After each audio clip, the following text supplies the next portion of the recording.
أهلا بكم متتبعي أخبار ميركاتو نادي جياسكو. حسب كادي نزيم، العقوبة مفروضة على شبيبة القبعة لدى الفيفا سترفع قبل 12 أوت المقبل.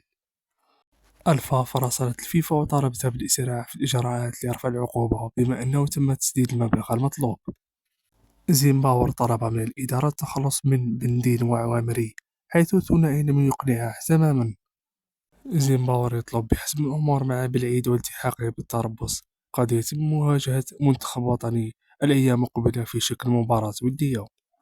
زيمباور دون العديد من الملاحظات وبعض اللاعبين لم يقنعوه. نزل يعار إلى الرويسات لموسم واحد.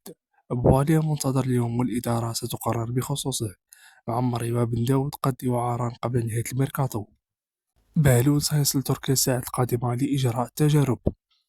كشفت بعض المصادر الخاصة أمس أن المهاجم الذي تحدثنا عنه والناشط في الدوري السويسري الثاني سفيان بهلول سيصل إلى مقر تربص الشبيبة في تركيا في الساعات القليلة القادمة، حيث سيخضع للتجارب من أجل الوقوف على إمكاناته، وإن كان سيقدم الإضافة من عدمه.